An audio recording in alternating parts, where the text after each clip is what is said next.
सुगस NBCC company ने आज अपने क्वार्टर वन के रिजल्ट अनाउंस कर दिए। देखो यार, यहाँ पर रिजल्ट किस तरीके के हैं, कल के दिन क्या मोमेंटम मिलेगा, इससे ज्यादा जरूरी ये है कंपनी के पूरे फाइनेंशियल और फंडामेंटल को एक साथ समझना।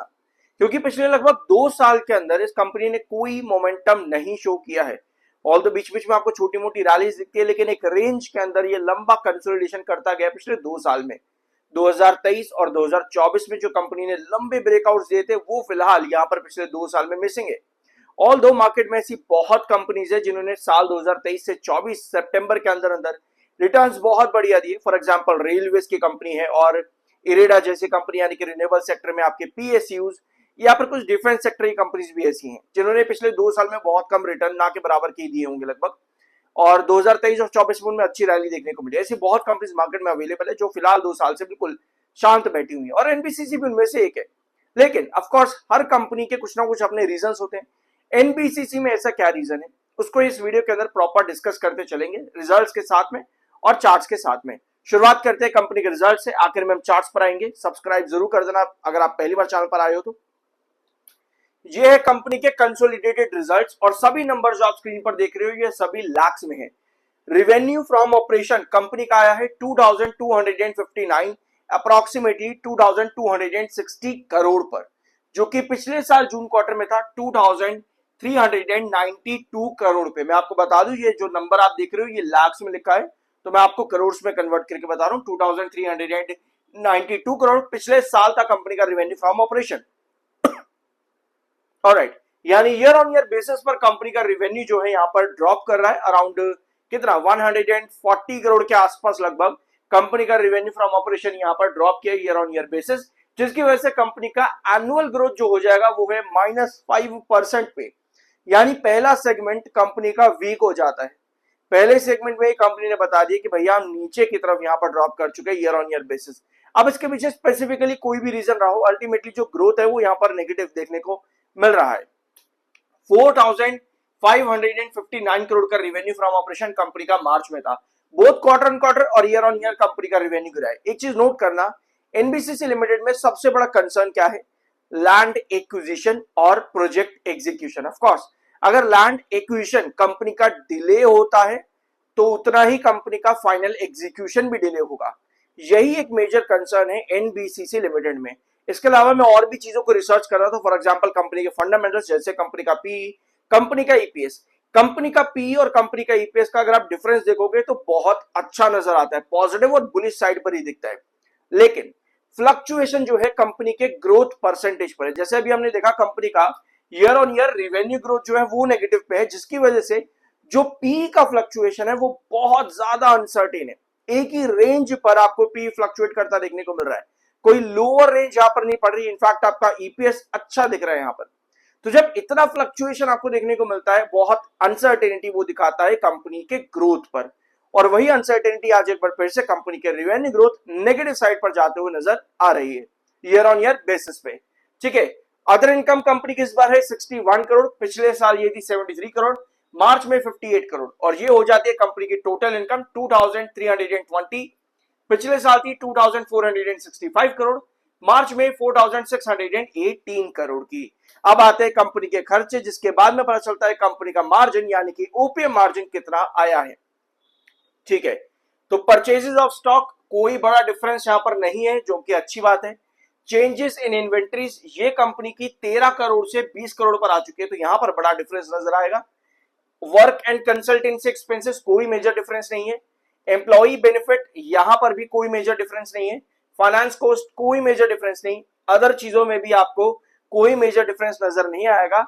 लेकिन इंपेयरमेंट लॉसेस में आपको इस बार कंपनी 22 करोड़ पॉजिटिव साइड पर कहीं ना कहीं देखने को मिल रही है, यानी एक रिवर्सल कंपनी का देखने को मिला है both year on year and quarter on quarter basis पर। तो ये कंपनी का एक पॉजिटिव साइन नजर आता है इस बार। नेक्स्ट आते हैं कंपनी के टोटल खर्चे अब कितने हो जाते हैं।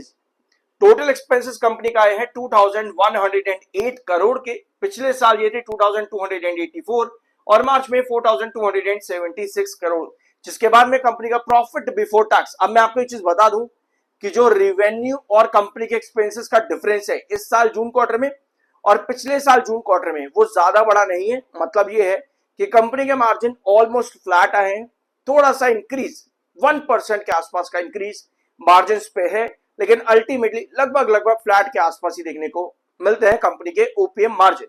ठीक है, ये हो जाता है कंपनी के एक्सपेंसेस और रिवेन्यू का डिफरेंस निकालने के बाद में। अब आते हैं प्रॉफिट बिफोर टैक्सेस।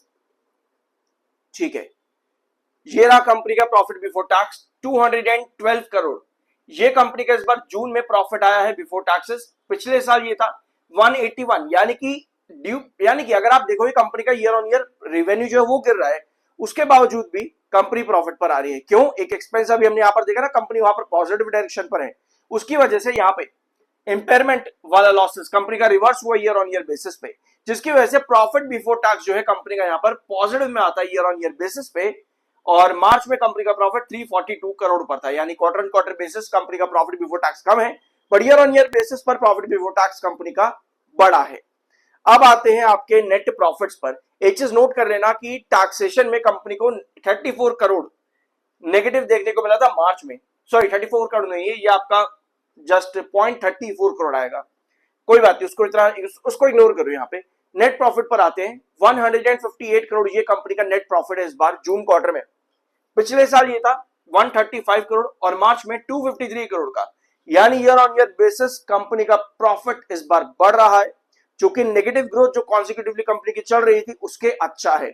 और इस बार कंपनी का प्रॉफिट ग्रोथ है ईयर ऑन ईयर बेसिस 17% का, जिसकी वजह से कंपनी का एक सेगमेंट रिवेन्यू का नेगेटिव, दूसरा सेगमेंट ऑलमोस्ट फ्लैट जो कि ओपीएम था, तीसरा सेगमेंट कंपनी का प्रॉफिट ये एक पॉजिटिव 17% की ग्रोथ पर आया है।